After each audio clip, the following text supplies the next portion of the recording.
എല്ലാവർക്കും ഇഷ്ടമുണ്ട് അല്ലേ? നമ്മൾ ക്ലാസ് എടുക്കുമ്പോൾ തന്നെ, നമ്മൾ ഉസ്താദുമാർ ക്ലാസ് എടുക്കുമ്പോഴൊക്കെ നല്ല കമന്റ്സുകളൊക്കെ, മറ്റുള്ളവരെ ചിരിപ്പിക്കാൻ ഉതകുന്ന രീതിയിലുള്ള നല്ല കമന്റ്സുകളൊക്കെ അടിച്ചുവിടാനൊക്കെ നമ്മളെല്ലാവരും ശ്രമിക്കാറുണ്ട്. അതൊക്കെ ഒരു ക്ലാസ് റൂമിന്റെ ഒരു സജീവതയെ കൂടി വളർത്തുകയും എല്ലാവരും ക്ലാസ് റൂമിൽ ഒരു സന്തോഷത്തോടെ പരസ്പരം സ്നേഹത്തോടെയും ഒക്കെ ഇരിക്കാനൊക്കെ കാരണമാകാറുണ്ട്. എങ്കിലും അമിതമായാൽ അമൃതും വിഷം എന്ന് പറഞ്ഞതുപോലെ തമാശക്ക് വേണ്ടി മാത്രമാകുമ്പോൾ നമ്മളത്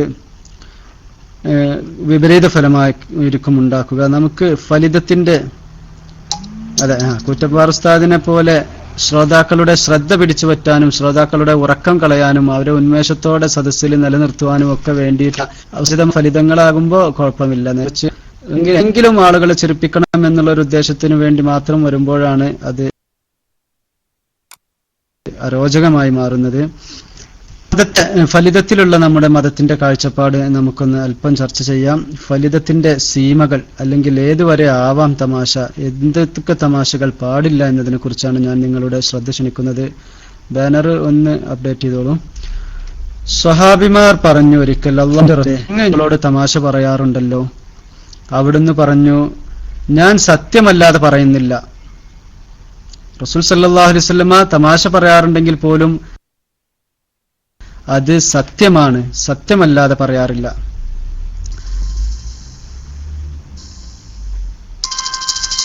ഒരു കാളുണ്ട്, മുസ്തഫാലൂർ ഒന്ന് മൈക്കിലേക്ക് വന്നാലും.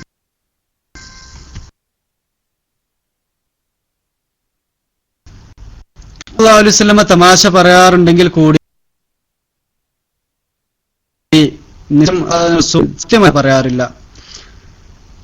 അബൂ ഹുറൈറ റളിയല്ലാഹു അൻഹു പറഞ്ഞു, നബി സല്ലല്ലാഹു അലൈഹി വസല്ലമ അലി റളിയല്ലാഹു അൻഹുവിന്റെ പുത്രനായ ഹസൻ റളിയല്ലാഹു അൻഹുവിന് വേണ്ടി നാവ് പുറത്തേക്ക് നീട്ടുമായിരുന്നു.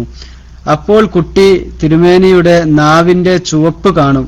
തദവസരം കുട്ടിയെ ദേശം ഇടാടും. അതായത് കുട്ടികളെ കളിപ്പിക്കാൻ വേണ്ടി റസൂൽ സല്ലല്ലാഹു അലൈഹി വസല്ലമ കാണിച്ചിരുന്ന ഒരു തമാശയാണ് ഇവിടെ അബൂ ഹുറൈറ റളിയല്ലാഹു അൻഹു അനുസ്മരിക്കുന്നത്. അബ്ദുല്ലാഹി ഇബ്നു അബ്ബാസ് റളിയല്ലാഹു അൻഹു നബി സല്ലല്ലാഹു അലൈഹി വസല്ലമ പറഞ്ഞതായി നിവേദനം ചെയ്യുന്നു, നിന്റെ സഹോദരനോട് തർക്കിക്കരുത്, അവനെ തമാശ പറഞ്ഞു വേദനിപ്പിക്കുകയും ചെയ്യരുത്. ഉറപ്പില്ലാത്ത ഒരു കാര്യവും അവിടുന്ന് ഉറച്ചു വാനരുത്. അങ്ങനെ ചെയ്താൽ നീ അവനോട് ലംഘനം നടത്താൻ സംസാരത്തിലുണ്ടാകേണ്ട വലിയ സ്വഭാവ ഗുണങ്ങളാണ് ഇവിടെ പറയുന്നത്. എന്തൊക്കെയാണ്? നിന്റെ സഹോദരനോട് തർക്കിക്കരുത്. എന്നാലും പരസ്പരം സഹോദരന്മാരാണ്. അപ്പൊ നമ്മളൊരാളോട് സംസാരിക്കുമ്പോൾ തർക്കിക്കുന്ന രീതിയിലാകരുത്. അതുപോലെ തന്നെ അവനെ തമാശ വേദനിപ്പിക്കുന്ന തമാശകളുണ്ട്, ആക്ഷേപഹാസ്യത്തിന്റെ രൂപത്തിലുള്ള. അതുപോലെ ഉറപ്പില്ലാത്ത ഒരു കാര്യവും അവനോട് നീ ഉറപ്പിച്ച് വാഗ്ദത്തം ചെയ്യുകയും ചെയ്യരുത്. അങ്ങനെ ചെയ്താൽ നീ അവനോട് ലംഘനം നടത്താൻ ഇടവരും. മുആവിയത്ത് ബിൻ ഹൈദ റളിയല്ലാഹു അൻഹു ഉദ്ധരിക്കുന്നു, നബി സല്ലല്ലാഹു അലൈഹി വസല്ലം പ്രസ്താവിച്ചു, ജനങ്ങളെ ചിരിപ്പിക്കുവാൻ വേണ്ടി സംസാരിച്ചു നുണ പറയുന്നവന് നാശം, അവനു നാശം, അവനു നാശം എന്ന് 3 പ്രാവശ്യം റസൂൽ സല്ലല്ലാഹു അലൈഹി വസല്ലം ആവർത്തിക്കുകയുണ്ടായി. അതായത് ജനങ്ങളെ ചിരിപ്പിക്കാൻ വേണ്ടി പിന്നെ പറയുന്നത് നുണയോ സത്യമോ എന്നൊന്നുമില്ല, വായില് ചിരിപ്പിക്കണം എന്നുള്ളൊരു നിയത്ത് മാത്രം അവരുണ്ടിക്കുന്നു. അക്കാർക്ക് വലിയ നാശമാണ് എന്ന് റസൂൽ സല്ലല്ലാഹു അലൈഹി വസല്ലം ഉണർത്തുന്നു. ചിരിപ്പിക്കുന്ന വാക്കോ പ്രവർത്തനമോ ആണ് തമാശ. അത് ഉപദ്രവകരമായ വിധത്തിലാകുമ്പോൾ പരിഹാസമായി തീരുന്നു. നിന്റെ സഹോദരനോട് തമാശ പറയരുത്. പ്രവാചകോശ ഉപദ്രവകരമായ തമാശയെയാണ് ഉദ്ദേശിച്ചിട്ടുള്ളത്. ഇമാം നബവി റളിയല്ലാഹു അൻഹു പറയുന്നു, പതിവായോ അമിതമായോ നടത്തുന്ന ഫലിതമാണ് നിരോധിതമായ തമാശ. അത് അള്ളാഹുവിനെ കുറിച്ചുള്ള സ്മരണയിൽ നിന്നും സുപ്രധാനമായ മതകാര്യങ്ങളെ കുറിച്ചുള്ള ചിന്തയിൽ നിന്നും മനുഷ്യനെ അശ്രദ്ധനാക്കുന്നു. മിക്കപ്പോഴും അത് മറ്റുള്ളവരെ വേദനിപ്പിക്കാൻ ഇടവരുത്തുകയും പക സൃഷ്ടിക്കുകയും ചെയ്യുന്നു. മാത്രമല്ല ഗാംഭീര്യവും വ്യക്തിത്വവും നഷ്ടപ്പെടുത്തുന്നു. ഈ ദോഷവശങ്ങളിൽ നിന്ന് രക്ഷപ്പെട്ടിട്ടുള്ള ഫലിതമാണ് അനുവദനീയമായ തമാശ. അള്ളാഹുവിന്റെ റസൂൽ സല്ലല്ലാഹു അലൈഹി വസല്ലമ അപൂർവമായി നടത്തിയിരുന്നത് ഈ ഇനം തമാശയായിരുന്നു. അതാകട്ടെ സദസ്സിന്റെ മനസ്സിന് സന്തോഷകരവും മനുഷ്യ സാന്ത്വനപ്പെടുത്തുവാനും വേണ്ടിയായിരുന്നു. അപ്രകാരമുള്ള ഫലിതം അഭികാമ്യമായ ചര്യയാകുന്നു. എങ്ങനെയാണ്? പതിവോ നടന്ന ഫലിതമാണ് നിരോധിതമായ തമാശ. ഇത് അള്ളാഹുവിന്റെ സ്മരണയിൽ നിന്നും സുപ്രധാനമായ മതകാര്യങ്ങളെക്കുറിച്ചുള്ള ചിന്തയിൽ നിന്നും മനുഷ്യനെ അശ്രദ്ധനാക്കും. മിക്കപ്പോഴും അത് മറ്റുള്ളവരെ വേദനിപ്പിക്കാൻ ഇടവരുത്തുകയും പക സൃഷ്ടിക്കുകയും ചെയ്യുന്നു. മാത്രമല്ല ഗാംഭീര്യവും വ്യക്തിത്വവും നഷ്ടപ്പെടുത്തുന്നു. ഇനി ചിരിപ്പിക്കാൻ വേണ്ടി മാത്രം കഥകളും വാർത്തകളും മെനഞ്ഞുണ്ടാക്കുന്നതും കുറ്റകരമാണ്. അശ്ലീലമോ നുണയോ പറഞ്ഞ് സദസ്യരെ ചിരിപ്പിക്കുന്നതും അത്തരം സദസ്സിൽ പങ്കെടുക്കുന്നതും ഹറാമാണ് എന്ന് ഫത്ഹുൽ മുഈൻ പോലെയുള്ള ഗ്രന്ഥങ്ങളിൽ വന്നിട്ടുണ്ട്. അശ്ലീലമോ നുണയോ പറഞ്ഞ് സദസ്യരെ ചിരിപ്പിക്കുന്നതും അത്തരം സദസ്സിൽ പങ്കെടുക്കുന്നതും ഹറാമാണ്. ചിരിപ്പിക്കാൻ വേണ്ടി വ്യാജം പറയുന്നവന് നാശം ഭവിക്കുന്നുവെന്ന് നബി സല്ലല്ലാഹു അലൈഹി വസല്ലമ 3 തവണ ആവർത്തിച്ചു പറഞ്ഞ ഹദീസ് നാം മുകളിൽ വായിച്ചു. ഫലിതം ചിരിയുടെ ദൂതനാണ്. ചിരി അനുവദനീയമായിടത്ത് മാത്രമേ ഫലിതം അനുവദനീയമാകൂ. ചിരി ചില രോഗങ്ങൾക്ക് ഒരറുതിയോളം ഔഷധമാണെന്ന് ആധുനിക വൈദ്യശാസ്ത്രവും മനഃശാസ്ത്രവും പറയുന്നു. ഒരുപാട് രോഗങ്ങൾക്കുള്ള ഒറ്റമൂലിയാണ് ചിരി. മനുഷ്യപ്രകൃതത്തിന്റെയും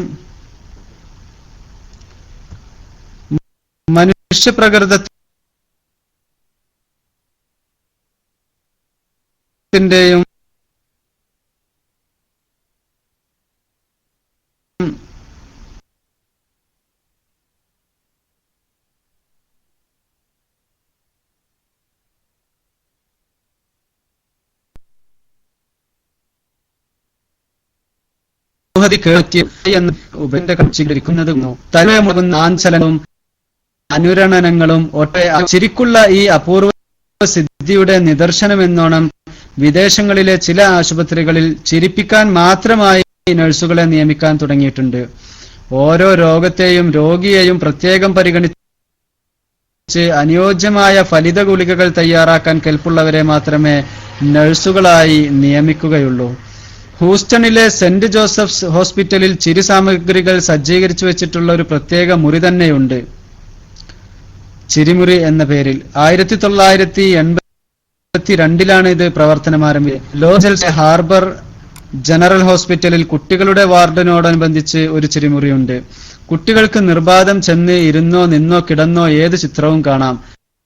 ചിത്രങ്ങളെല്ലാം ചിരിക്കുന്നവേ. മറ്റു ആശുപത്രികളിലാവട്ടെ ഔഷധം വഹിക്കുന്ന ഉന്തുവണ്ടികളിൽ ചിരി സാമഗ്രികളും നർമ്മചരിതങ്ങളും തമാശക്കഥകളും ഉൾക്കൊള്ളുന്ന സാഹിത്യകൃതികളും പത്രമാസികകളും ഹാസ്യഗാന കാസറ്റുകളും കരുതിയിട്ടുണ്ടാകും.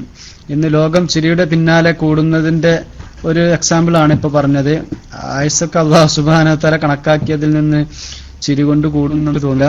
ആത്മീയതക്കും ധാർമ്മികതക്കും വലിയ പ്രാധാന്യം കൊടുക്കാത്ത ഭൗതിക ചിന്താഗതിക്കാരായ ശാസ്ത്രജ്ഞരുടെ വൈദ്യശാസ്ത്രജ്ഞരുടെയും നിഗമനങ്ങളുടെ അടിസ്ഥാനത്തിലുള്ള ചിരി ചികിത്സ വേദന ലഘൂകരിക്കാനും ശമനം ത്വരിതപ്പെടുത്താനും ചിലപ്പോൾ ഉപകരിച്ചെന്ന് വന്നേക്കും. പക്ഷേ അത് നിരുപാധികം നമുക്ക് സ്വീകരിക്കാൻ പറ്റില്ല. ഇനി മുസ്ലിങ്ങളുടെ ഇതിലുള്ള കാഴ്ചപ്പാട്, ഇസ്ലാമിന്റെ കാഴ്ചപ്പാടാണ് ഇനി പറയുന്നത്. ഇതുവരെ ഞാൻ വായിച്ചത് ആധുനിക മനഃശാസ്ത്രം ഇപ്പോൾ എത്തി നിൽക്കുന്ന ഒരു വഴിത്തിരിവ് ഇതാണ്. ചിലപ്പോ 5-10 വർഷങ്ങൾ കഴിഞ്ഞാൽ ഇനി ഇവര് പറഞ്ഞേക്കല്ല, മനുഷ്യന് ചിരി കൂടുതലാകുന്നത് അവനാക്കുന്നുണ്ട്, താൽക്കാലികമായ ഒരു ആശ്വാസം കിട്ടുന്നുണ്ടെങ്കിലും അത് ആത്യന്തികമായ അവന് ദോഷമാണ് വരുത്തുന്നത് എന്നുള്ള കണ്ടെത്തലൊക്കെ ചിലപ്പോൾ ശാസ്ത്രം നടത്തിയേക്കാം. ശാസ്ത്രത്തിന്റെ കണ്ടെത്തലുകളൊന്നും സ്ഥായിയല്ല, അതൊക്കെ അങ്ങനെ കാലം കൂടുന്തോറും മാറി മറിഞ്ഞുകൊണ്ട്. ഏതായാലും ഇവിടെ ഇസ്ലാമിന്റെ എന്താണ് ഇതിലുള്ള കാഴ്ചപ്പാട് എന്നുള്ളതാണ്. ഇത് നിരുപാധികം നമുക്ക് സ്വീകരിക്കാൻ പറ്റില്ല. ചില ഉപാധികളോടെ അനിവാര്യ ഘട്ടത്തിൽ മാത്രമേ ഈ ചിരി ചികിത്സ നമുക്ക് സ്വീകരിക്കാൻ പറ്റൂ. ദുഃഖിതനെ സമാശ്വസിപ്പിക്കാൻ തമാശ പറയുന്നത് അഭികാമ്യ ചര്യയാണെന്ന് ഇമാം നവവി റളിയല്ലാഹു അൻഹുവിന്റെ പ്രസ്താവന ഇവിടെ വിസ്മരിക്കുന്നില്ല. ചിരി അമൃതാണെന്ന് പറഞ്ഞവരും അമിതമായും അനിയന്ത്രിതമായും ചിരിപ്പിക്കുന്നത് നിരോധിച്ചിട്ടുണ്ട്. മനഃശാസ്ത്രജ്ഞരുടെ അഭിപ്രായം കാണുക. ഉത്കണ്ഠയും ഉദ്വേഗവും കൊണ്ട് ആകെ പിരിമുറുകി നിൽക്കുന്ന ആശുപത്രിയിലെ അന്തരീക്ഷത്തിന് ആശ്വാസ്യമാം വിധം കരുതി അലക്ഷ്യമായും അനായാസമായും കൈകാര്യം ചെയ്യേണ്ട ഒന്നല്ല ചിരി പ്രോഗ്രാം. മറ്റു ചികിത്സാ രീതികൾ പോലെ തന്നെ നിറഞ്ഞ നിഷ്കർഷയും നിതാന്ത ജാഗ്രതയും ആവശ്യമുണ്ടിതിനും. പരിചരണ പദ്ധതിയിലെ വിലപ്പെട്ട ഒരിനമായി ഈ ചിരിയെ അംഗീകരിച്ചിട്ടുള്ള സ്ഥാപനങ്ങൾ വിദഗ്ധരുടെ മാർഗനിർദ്ദേശം അനുസരിച്ച് മാത്രമേ മനോരഞ്ജകരമായ പരിപാടികൾ ആവിഷ്കരിക്കാവൂ. അമിതമായി ചിരിക്കാൻ പാടില്ലെന്ന പോലെ ചിരിപ്പിക്കാനും പാടില്ല. അമിതമായി ചിരിക്കുന്നത് അപകടകരമാണ്. ചിലപ്പോൾ മരണം സംഭവിച്ചെന്നും വരും. കറു എന്ന ചിരിരോഗം മൂലം മനുഷ്യൻ മരിക്കുന്നത് അമിത ചിരി മൂലമാണ്. ന്യൂ ഗിനിയയിലെ നരഭോജികളായ വംശജരിലാണ് ഈ രോഗം കണ്ടുവരുന്നത്. മനുഷ്യന്റെ മാംസം, പ്രത്യേകിച്ച് മനുഷ്യന്റെ തലച്ചോറ് തിന്നുന്നത് കൊണ്ടാണത്രേ ഈ അനന്ത ചിരി ഉണ്ടാകുന്നത്. എല്ലാ പ്രവർത്തനങ്ങൾക്കും സന്ദേശം നൽകുന്നത് മസ്തിഷ്കമാണല്ലോ. 1000 കോടി നാഡീകോശങ്ങളുള്ള മസ്തിഷ്കമാകുന്ന ഹെഡ് ഓഫീസിൽ നിന്ന് തന്നെയാണ് ചിരിയുടെയും മെസ്സേജ് വരുന്നത്. തമാശയ്ക്ക് വേണ്ടി മറ്റുള്ളവരുടെ സാധനങ്ങൾ എടുത്തൊളിപ്പിച്ചു വെക്കുന്ന സമ്പ്രദായമുണ്ട്. ഇത് അവർക്ക് മനോവിഷമം സൃഷ്ടിക്കുമെന്നതുകൊണ്ട് ഉപദ്രവകരമായ തമാശയിൽപ്പെടുന്നു. അതുകൊണ്ട് ഇത് ഹറാമാണ്. നമ്മുടെ നാട്ടിലൊക്കെ ഉണ്ട്, ചെറുപ്പക്കാർക്കൊക്കെ ചെരുപ്പ് പൂത്തി വെക്കുക. പൂത്തി എന്ന് പറഞ്ഞാൽ പൂ വെക്കുക, അല്ലെങ്കിൽ എടുത്തു വെക്കുക. ചെരുപ്പ് നമ്മൾ പള്ളിയിൽ കയറി തിരിച്ചു വരുമ്പോൾ, അല്ലെങ്കിൽ ഏതെങ്കിലും വീട്ടിൽ കയറി തിരിച്ചു വരുമ്പോൾ പിന്നെ നമ്മുടെ ചെരുപ്പ് കാണില്ല. അതല്ലെങ്കിൽ നമ്മൾ എവിടെയെങ്കിലും ഇരിക്കുമ്പോൾ ചെരുപ്പൊന്ന് ഊരിയിട്ടാൽ അത് പതുക്കെ അതിലൂടെ നടന്നു വന്നിട്ട് തട്ടിക്കൊണ്ടുപോയി എവിടെയെങ്കിലുമൊക്കെ മാറ്റി വെക്കുന്ന ഒരു തമാശ. ഇത് ഹറാമാണ്. കാരണം അത് മറ്റൊരാൾക്ക് ദ്രോഹമുണ്ടാക്കുന്ന, അവന്റെ മനസ്സിന് വിഷമമുണ്ടാക്കുന്നതാണ്. പിന്നെ അവൻ ആ ചെരുപ്പ് തെരഞ്ഞ് കുറെ നടന്നിട്ട് കണ്ടുപിടിക്കണം. അല്ലെങ്കിൽ കുറെ നടന്ന് ഇടങ്ങറാകുമ്പോൾ ആരെങ്കിലുമൊക്കെ പറഞ്ഞു കൊടുക്കും. ബാക്കിയുള്ളവരൊക്കെ ഇങ്ങനെ തെരച്ചിൽ കണ്ടിങ്ങനെ ചിരിക്കും. അപ്പൊ ഇത് വളരെ കുറ്റകരമായ ഒരു ഹറാമായ കാര്യമായിട്ടാണ് ഇസ്ലാം കാണുന്നത്. കഠിനമായി റസൂൽ സല്ലല്ലാഹു അലൈഹി വസല്ലമ ഇത്തരം തമാശകളെ നിരോധിച്ചിട്ടുണ്ട്. മറ്റൊരാളുടെ സാധനം കാര്യത്തിലെടുത്താൽ അത് മോഷണമാകും. തമാശക്കെടുത്താൽ മാനസിക പീഡനവും. രണ്ടും തെറ്റാണ്, കുറ്റമാണ്. പ്രവാചകരുടെ പ്രസ്താവന കാണുക: നിങ്ങളിൽ ഒരാളും തന്റെ സഹോദരന്റെ ചരക്ക് തമാശയായോ കാര്യമായോ എടുക്കരുത്. ആരെങ്കിലും തന്റെ സഹോദരന്റെ വടിയെടുത്താൽ അത് അവന് തിരിച്ചു നൽകട്ടെ. നബി സല്ലല്ലാഹു അലൈഹി വസല്ലമയുടെ സ്വഹാബിമാർ നബി സല്ലല്ലാഹു അലൈഹി വസല്ലമയോടൊപ്പം ഒരിക്കൽ യാത്ര ചെയ്തുകൊണ്ടിരിക്കെ അവരിൽ ഒരാൾ ഉറങ്ങിപ്പോയി. അപ്പോൾ മറ്റൊരാൾ അയാളുടെ അടുത്തുപോയി അയാളോടൊപ്പം ഉണ്ടായിരുന്ന ഒരു കയർ ഒളിപ്പിച്ചു വെച്ചു. ഉണർന്നപ്പോൾ അത് കാണാതെ അയാൾ ഭയാശങ്കയിലായി. അപ്പോൾ നബി സല്ലല്ലാഹു അലൈഹി വസല്ലമ പറഞ്ഞു: ഒരു മുസ്ലിമും മറ്റൊരു മുസ്ലിമിനെ ഭയപ്പെടാൻ പാടില്ല. ഹിജ്റ 5-ാം വർഷം ശത്രു സഞ്ചയങ്ങൾ സംഘടിച്ചു മുസ്ലിങ്ങളുടെ ഏക കേന്ദ്രമായിരുന്ന മദീനയെ ആക്രമിക്കാൻ ഒരുങ്ങിയ വിവരം നബി സല്ലല്ലാഹു അലൈഹി വസല്ലമക്ക് ലഭിച്ചു. ശത്രുവിനെ പ്രതിരോധിക്കാൻ മദീനയുടെ പ്രവേശന മാർഗങ്ങളിൽ വൻ കിടങ്ങുകൾ കുഴിക്കാൻ അവിടുന്ന് ആജ്ഞ നൽകി. കിടങ്ങ് നിർമ്മാണത്തിൽ സ്വഹാബിമാർ വ്യാപൃതരായി. ഇത് റളിയല്ലാഹു അൻഹു മണ്ണ് നീക്കം ചെയ്യുകയാണ്. തിരുമേനി അത് കണ്ട് പ്രശംസിച്ചു: നല്ല ചെറുപ്പക്കാരൻ. ജോലിക്കിടയിൽ ക്ഷീണാധിക്യത്താൽ ഉറക്കം വന്നു സെയ്ദ് റളിയല്ലാഹു അൻഹു കിടങ്ങിൽ തന്നെ കിടന്നുറങ്ങി. ഉറക്കത്തിൽ നിന്നുണർന്നപ്പോൾ തന്റെ ആയുധം കാണാനില്ല. അദ്ദേഹം ഭയാശങ്കയിലായി. ഇതുകൊണ്ട് നബി സല്ലല്ലാഹു അലൈഹി വസല്ലമ പറഞ്ഞു: ആയുധം നഷ്ടപ്പെടുവോളം ഉറങ്ങിയല്ലോ. പിന്നീട് ഇയാളുടെ ആയുധത്തെക്കുറിച്ച് ആർക്കെങ്കിലും അറിയുമോ എന്ന് നബി സല്ലല്ലാഹു അലൈഹി വസല്ലമ ചോദിച്ചു. ഉമാറ റളിയല്ലാഹു അൻഹു എന്ന സ്വഹാബി ഉടൻ തന്നെ പറഞ്ഞു: എനിക്കറിയാം, അതെന്റെ അടുത്തുണ്ട്. അദ്ദേഹം തമാശക്ക് വേണ്ടി എടുത്ത് ഒളിപ്പിച്ചു വെച്ചതായിരുന്നു. അപ്പോൾ നബി സല്ലല്ലാഹു അലൈഹി വസല്ലമ അത് ഉടനെ തിരിച്ചു കൊടുക്കാൻ കൽപ്പിക്കുകയും ഒരു മുസ്ലിം സഹോദരന്റെയും സാധനം തമാശക്കെടുത്ത് ഒളിപ്പിച്ചു വെച്ച് അവനെ ഭയപ്പെടുത്തരുതെന്ന് ആജ്ഞാപിക്കുകയും ചെയ്തു. ഈ അടിസ്ഥാനത്തിലാണ് നമ്മുടെ പണ്ഡിതന്മാർ മറ്റൊരാളുടെ സാധനം അയാൾ അറിയാതെ എടുക്കുന്നത് ഹറാമാണെന്ന് പറഞ്ഞിട്ടുള്ളത്. ചുരുക്കത്തിൽ തമാശ പരിമിതമായിരിക്കണം, നിരുപദ്രവകരമായിരിക്കണം, സത്യാധിഷ്ഠിതമായിരിക്കണം, സതുദ്ദേശപരമായിരിക്കുകയും വേണം. ഇതാണ് പ്രവാചകരുടെ മാതൃക. ഇപ്പൊ മനസ്സിലായല്ലോ തമാശയിൽ എത്രത്തോളം നമുക്ക് പോകാനാകും. ഇത്രമാത്രം. തമാശ സത്യസന്ധമായിരിക്കണം. അത് മറ്റൊരാളെ ഉപദ്രവിക്കുന്ന രൂപത്തിലാവാൻ പാടില്ല. അതുപോലെ സതുദ്ദേശപരമായിരിക്കുകയും വേണം. അങ്ങനെയൊക്കെ ആവുമ്പോൾ പരമായും പരിധി വിട്ടുകൊണ്ടാവാൻ പാടില്ല. അങ്ങനെയൊക്കെ ആകുമ്പോൾ തമാശയിൽ കുഴപ്പമില്ല. അതല്ലെങ്കിലോ തമാശ കുറ്റകരമാണ്, അതുപോലെ ഹറാമുമാണ്. ഇനി നമുക്ക് ഈ വിഷയം ഇവിടെ കഴിഞ്ഞിട്ടുണ്ട്. മറ്റൊരു നാവ് അള്ളാഹു നൽകിയ മഹത്തായ അനുഗ്രഹവും അവന്റെ അത്ഭുത സൃഷ്ടിയുമാണ്. കാഴ്ചയിൽ ചെറിയ ഒരു അവയവമാണെങ്കിലും അതിൽ നിന്നുത്ഭവിക്കുന്ന ഗുണങ്ങളും ദോഷങ്ങളും തുലവും വലുതാകുന്നു. എത്ര സത്യമാണ് ഈ കാര്യം അല്ലേ? നാവ് എന്ന് പറഞ്ഞാൽ എല്ലില്ലാത്ത ഒരു ചെറിയ മാംസകഷ്ണം. പക്ഷെ ഈ നാവ് കൊണ്ട് ഈ ലോകത്തുണ്ടായിട്ടുള്ള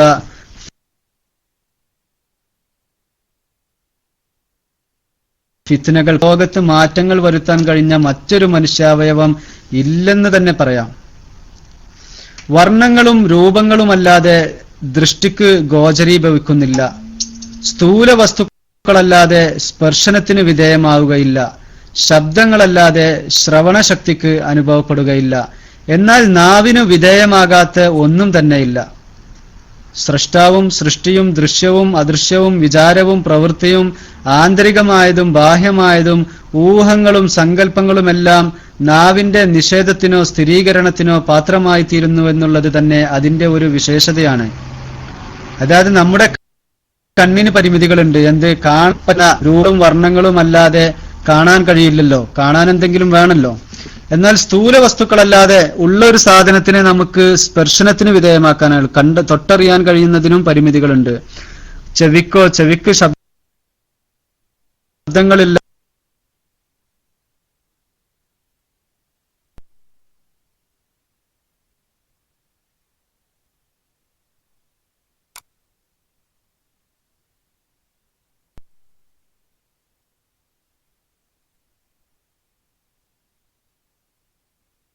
ഏതൊരു വസ്തുതയെയും അതിനെ നിഷേധിക്കാനോ സത്യപ്പെടുത്താനോ നാവ് കൊണ്ട് കഴിയും. അതിന്റെ സഞ്ചാരമണ്ഡലം സുദീർഘവും അനന്തവും എത്രേ. മതത്തിന്റെ കടിഞ്ഞാൻ കൊണ്ട് ബന്ധിക്കാതെ അതിനെ സ്വതന്ത്രവും അനിയന്ത്രിതവുമായി വിടുന്നതായാൽ അത് മനുഷ്യനെ അഗാധമായ ആപൽഗർത്തത്തിലേക്ക് ആപതിപ്പിക്കുന്നു. രണാങ്കണത്തിൽ ശത്രുസംഘത്തോട് സുധീരം പോരാടി വിജയം വരിച്ച എത്രയോ രണശൂരന്മാർ നാവാകുന്ന ഉഗ്രവിഷമുള്ള സർപ്പത്തിന്റെ ദംശനമേറ്റ് മൃത്യുവിനിരയായിട്ടുണ്ടെന്നുള്ള പരമാർത്ഥം നാം ഓർമ്മിക്കേണ്ടതാണ്. ഐഹികവും പാരത്രികവുമായി ഉപകരിക്കുന്ന സംഗതികളിൽ മാത്രം അതിനെ വിനിയോഗിക്കുകയും അല്ലാത്തവയിൽ നിന്ന് അകറ്റി നിർത്തുകയും ചെയ്യുന്നവർക്ക് മാത്രമേ അതിന്റെ ഭവിഷ്യത്തുകളിൽ നിന്ന് വിമുക്തരാവാൻ കഴിയുകയുള്ളൂ. കുബേര കുചേല പണ്ഡിത പാമര ഭേദമന്യേ മിക്ക ആളുകളും ഈ വിഷയത്തിൽ ദയനീയമായ അനാസ്ഥയാണ് കാണിക്കുന്നതെന്ന് സവ്യസനം പറയേണ്ടിയിരിക്കുന്നു. നിഷ്പ്രയാസം അനക്കാനും അടക്കാനും സാധിക്കുന്ന ഈ നാവിൽ നിന്നു ഭയങ്കരനാശങ്ങളെ കുറിച്ച് ചുരുക്കം പേർ മാത്രമേ ഓർക്കുന്നുള്ളൂ. മതനിഷിദ്ധങ്ങളും സാമൂഹിക വ്യവസ്ഥയ്ക്ക് ഭംഗം വരുത്തുന്നതുമായ ഏഷണി, പരദൂഷണം, വ്യാജം മുതലായവയിൽ നിന്നെല്ലാം ഒഴിഞ്ഞ് അന്തനീയവും ഉപദ്രവകരങ്ങളുമായ സംസാരത്തിലൂടെ മാത്രം നാം മുന്നോട്ടു പോയാൽ തന്നെയും മഹത്തായ പല നല്ല കാര്യങ്ങളും കൈവരുത്താനുതകുന്ന വിലയേറിയ സമയം ദുരുപയോഗപ്പെടുത്തി കളഞ്ഞുവെന്നുള്ള അപരാധത്തിൽ നിന്ന് നാം വിമുക്തരാവുന്നില്ല. അതിനായി വിനിയോഗിച്ച സമയം അള്ളാഹുവിന്റെ സൃഷ്ടിമഹാത്മ്യങ്ങളിലും പ്രപഞ്ചരഹസ്യങ്ങളിലും സമുദായത്തിന് ഉപകരിക്കുന്ന സംഗതികളിലും ചിന്തിക്കാൻ വിനിയോഗിക്കാമായിരുന്നു. തസ്ബീഹും ദിക്റും തഹ്ലീലും ഖുർആൻ പാരായണവും ചെയ്യാൻ ആ സമയം ഉതകുമായിരുന്നു. അനാവശ്യ സംസാരങ്ങൾ കൊണ്ടുണ്ടായിത്തീരുന്ന വിനകൾ എന്തെല്ലാമാണ്. ചെറിയ ചില ഉദാഹരണങ്ങൾ മാത്രം ഇവിടെ ഉദ്ധരിക്കാം. നമ്മുടെ ഒരു സഹോദരൻ അള്ളാഹുവിന്റെ തൃപ്തിയെ മാത്രം ഉദ്ദേശിച്ചു രഹസ്യമായി നോമ്പനുഷ്ഠിക്കുന്നു. നിനക്ക് നോമ്പുണ്ടോ എന്ന് നാം അദ്ദേഹത്തോട് ചോദിച്ചാൽ ഉണ്ടെന്ന് ഉത്തരം പറയുന്ന പക്ഷം രഹസ്യമായ ആരാധനകളുടെ ലിസ്റ്റിൽ നിന്ന് അത് പോകും. ഇല്ല പറഞ്ഞാൽ അവൻ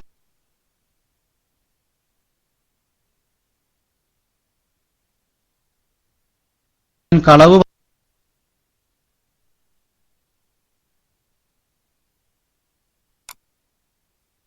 ചോദ്യത്തിനു മറുപടി നൽകിയില്ല എന്ന അങ്ങനെ അപക്ഷമായി നോമ്പ് നോൽക്കുക എന്ന് പുറത്തുപോയി. അത് അടിമകൾ, അള്ളാഹിന്റെ അടിമകൾ കൂടി അറിഞ്ഞു കഴിഞ്ഞു. ഇനി അയാൾ നോമ്പില്ല എന്ന് പറഞ്ഞാൽ കളവ് പറയലായി, അത് കുറ്റകരമാണ്. ഇനി മിണ്ടാതിരുന്നാലോ, ഞാൻ ചോദിച്ചിട്ട് അവനക്ക് മറുപടി പറയാൻ പോലും വയ്യ എന്നുള്ള ആ ഒരു എന്നെ അപമാനിച്ചു എന്നുള്ള ആക്ഷേപത്തിന് പാത്രീഭൂതനായി. ഇതിനൊക്കെ കാരണം എന്താണ്? എന്തിനാണ് അങ്ങനെ ഒരു അനാവശ്യ ചോദ്യം ചോദിച്ചത് എന്നുള്ളതാണ് ഇവിടെ നാവിന്റെ ഒരു വിനയായിട്ട് പറയുന്നത്.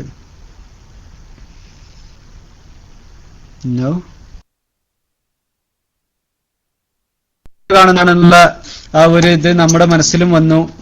ഇനി അദ്ദേഹം മറ്റെവിടെങ്കിലും ഞാനിങ്ങനെ പള്ളിയിൽ പോയതാണെന്നോ അല്ലെങ്കിൽ